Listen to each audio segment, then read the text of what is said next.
I want to put your feet to the fire on this one and then learn what feet to the fire means. But in 1999, Sammy Sosa had 63 home runs and finished ninth in the MVP voting. And I want to know why gatekeeper and protector of baseball Tim Kurkjian didn't sniff that something was up with steroids. Well, I think what happened, and I'm not sure where the Cubs finished in '99. I should know that. But back then, Dan, as opposed to today, your MVP ballot was based mostly on did your team win or not. So 63 homers finishing ninth sounds preposterous today because it wouldn't happen today anymore because the way people view the game is now it's almost a player of the year thing rather than a most valuable player. So if you finish in last place and hit 66 homers, that's how you finish ninth in the MVP balloting. That simply wouldn't happen today. Okay, but what I was asking you is about how the very smart Tim Kurkjian could see Mark McGwire hit 65 homers that season, finish fifth in the MVP voting, and not know that something was amiss. Well, Dan, we all kind of wondered what is going on here with all the home runs. We all wondered exactly, how big are these guys going to get? But look, I'm wrong. We were all wrong about this.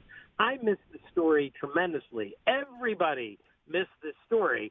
But I'm telling you, it just wasn't as easy as a beat guy just deciding, I've got this figured out. Those guys who figured it out for the San Francisco Chronicle basically went underground for 3 years. They didn't cover a game. They didn't talk to any players. They went and got the story, which was not necessarily at the ballpark. Again, no excuses here, but it was difficult to be an everyday beat writer or a guy who covers the game every day and then write this story as an expert when the only way to get that story was to go undercover completely and don't come back till you have it. I'm sorry I made you so defensive. By the way, the Cubs had 67 wins that year. I'm sorry that I made you so defensive, Tim. I again apologize. Man. Your rage continues to be rage. An issue.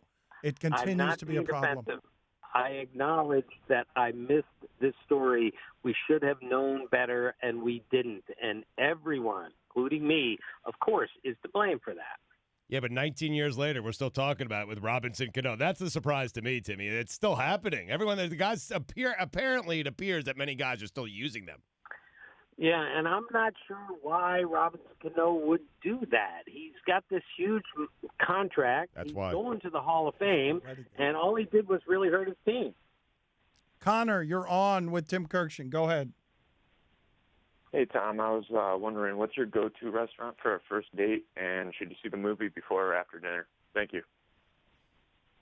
Well, I would always do the movie after dinner. I'm not real good at restaurants. I like Ruth's Chris, but I only go there like once a year, Nice. maybe. So that's where I would go, and then I would go to a movie after dinner. Guillermo, put it on the poll, please. Movie after dinner or before dinner? Nick, you're on with Tim Kurkjian. Go ahead. Go ahead, Nick. Oh, hey, Timmy. If the ghost of baseball future comes to you tonight and says Shohei Ohtani is going to suffer a career-ending injury next week unless you release a picture of yourself in Jason Giambi's slump-busting golden thong, do you suffer the indignities and release the photo or rob him and all of baseball of a potentially historic career? It's a very good question, sir. Well thought out, well delivered, all of it. Yes. Good job. Good job. I'm interested in Timmy's answer here, too. All right. I love the history of the game. I love what this guy is doing. This could be groundbreaking. This could be game-changing. So I'm going to put on a thong very briefly. Wow, good job. I would kill myself afterwards, but to save what could be a potentially spectacular career, I would do that. Good answer, good answer. Austin, you're on with Tim Kurkjian. Go ahead. Go ahead, Austin. Hey, Timmy, with hitters or pitchers like Verlander and Scherzer no longer going deep in games, where do you put their Hall of Fame status at right now if you had to vote on it? Both of them are on the fast track to the Hall of Fame. I looked at Scherzer's winning percentage, his strikeouts, and his ERA the other day, and I think there were like 9 guys in history that could match all 3 of those. Strikeouts, winning percentage, ERA. 9 in the history of baseball, and Verlander isn't far behind. So we've had to adjust our thinking on what shutouts and complete games mean because the game has changed so much. But they're not Hall of Famers at the moment, but I think both of them are going to be in the Hall of Fame before they're done. Matt, you're on with Kurkjian. Go ahead. Go ahead, Matt. Hey, Tom, innies or outies? Thanks. Is your belly button an innie or an outie? It's an innie. He will answer anything. Enrique, you're on with Tim Kurkjian. Go ahead. Hey, Timmy, what are your thoughts on the Yankees this year so far? And are they going to add DeGrom or somebody at the deadline, some type of ace? I think they could use the pitching. What do you think? Well, Dan, the Yankees are really good. And they're going to get better because the second baseman and the third baseman, Andujar and Torres, are really good. And they're going to add a pitcher. But I don't see them as being Jacob DeGrom or Noah Syndergaard from the Mets. I just can't imagine the Mets moving either one of those guys. And if they do, it's not going to be to the Yankees. But the Yankees are going to go get a frontline starting pitcher because of all the money they've saved and all the prospects they've gathered. They're in the best position of any team to go out and make a play for a big-time starting pitcher, whoever becomes available as the summer rolls along. Can you give me a historical precedent for J.D. Martinez getting great at power late in his career? I'm not sure we've seen this, Dan.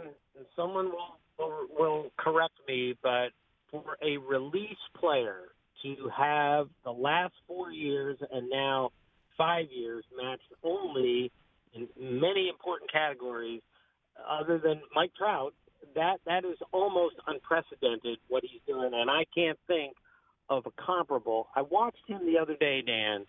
He gets every batting practice that he takes videotaped, and he goes back and watches every batting practice he takes every day, and he's done it for 4 years. He said, I'm not good with the feel of hitting. I need a backup. I need evidence.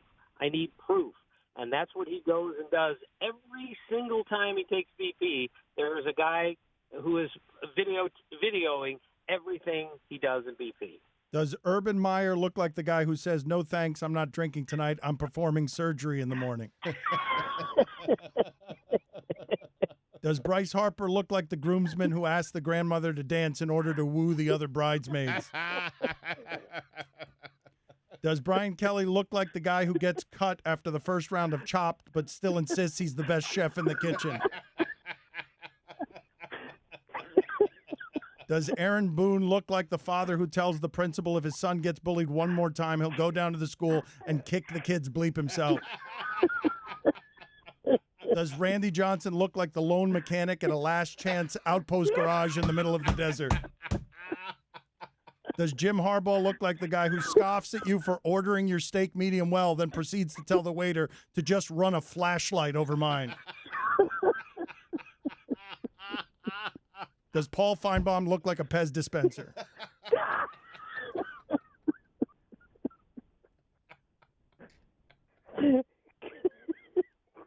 Terrible. Oh, God. What does Paul Feinbaum look more like? A Pez dispenser or the human version of an NCAA rulebook? Or like the guy holding a turtle on the People Who Look Like Their Pets webpage? Or like the sleazy human lawyer who works for vampires that have taken over a major metropolitan city? Oh, God. Or like the guy who tries to get on the plane when they call for first class to board, then looks disgusted when the stewardess shows him his ticket is clearly marked Zone 4.